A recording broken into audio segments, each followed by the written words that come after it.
தமிழ்நாட்டுல இன்னொரு ஆய்வை நான் சொல்றேன். அண்ணாமலை தைரியம் இருந்தா நம்மளை எல்லாம் படம் போட்டு காமிச்சார்ல. அங்கே கமலாலயத்துல உங்களை எல்லாம் படம் போட்டு நம்மலாம் வாண்டட் காமிச்சார்ல. லிஸ்ட்ல இருக்கோம் சார். ஹிட் லிஸ்ட் நமக்கெல்லாம் விருது கொடுக்க போறாங்க. அந்த அந்த அந்த அந்த இது இருக்குல்ல, 68,500 பூத் இருக்கு தமிழ்நாட்டுல. 68,500 பூத்துல நான் வச்சிருக்கக்கூடிய என்னுடைய ஆய்வுகள்ல 68,000 பூத்துல 8,000 சில்லற பூத்துல தான் பாஜகவுக்கு ஆள் இருக்கா, ஓட்டு இருக்காங்கிறதுல. அப்புறம் கிட்டத்தட்ட 60,000 பூத்துகளுக்கு மேல அவனுக்கு ஆளே கிடையாது தமிழ்நாட்டுல. அப்ப யார் இருக்கா? அதிமுக இருக்கான். யார் இருக்கா? ஓபிஎஸ் சார்ந்தவன். யார் இருக்கா? ஒவ்வொரு கட்சியை சார்ந்த இவங்க கூட்டணியில சில பேர் உட்கார்ந்துருக்காங்கல்ல, இவங்களுக்கு இருக்கக்கூடிய ஆளுகளை புறத்தையும் வச்சுக்கிட்டு அவன் என்ன செய்யறான். ஆனா இப்ப என்ன ஒரு வேடிக்கைனா, கடந்த தேர்தலுக்கு இந்த தேர்தலுக்கும் அதிமுக பிஜேபியை வச்சு செஞ்சிடணும்னு முடிவுல இருக்காங்க. பிஜேபி இப்ப 50 தொகுதி போட்டி போடுறான்னு வச்சுக்கோங்களேன், 50 தொகுதியிலையும் மண்ணை கவுவான். ஏன்னா ஏடிஎம்கே பூரா வெறி கொண்டு இவனை தோக்கடிச்சா தான் நம்ம வாழ முடியுங்கிற வெறியோட இருக்கான். நான் நல்லா எனக்கு தெரியும். திருநெல்வேலி தொகுதியில நயினார் நாகேந்திரன் ஜெயிச்சிருவாராங்க. பாப்போமா? சவால்.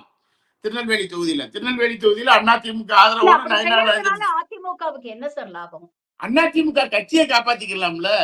அதிமுகன்னு ஒரு கட்சியவே காப்பாத்திக்கணும்னா அதிமுக என்ன செய்யணும்? பிஜேபியை தோக்கடிக்கிறது. அது திமுகவை தோக்கடிக்க வேண்டிய அவசியம் இல்ல. அதிமுகன்னு ஒரு கட்சி இருக்கணும்னால அது பிஜேபியை தோக்கடிச்சாக வேண்டி இருக்கு. ஏன்னா அவன் தானே மிரட்டிக்கிட்டு இருக்கா உட்காந்து.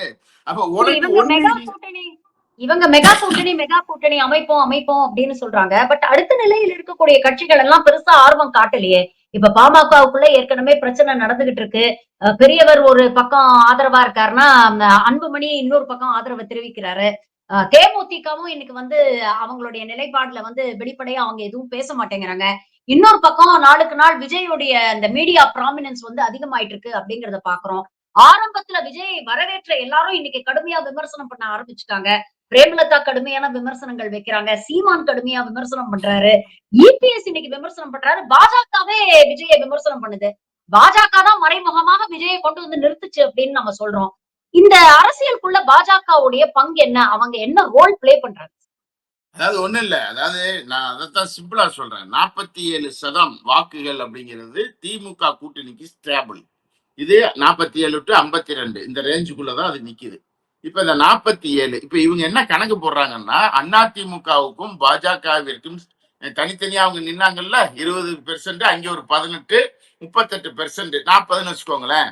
இப்ப 40 இந்த கூட்டணிக்கு இருப்பதாக இங்க ஒரு கணக்கு. இங்க 47 இருக்கு.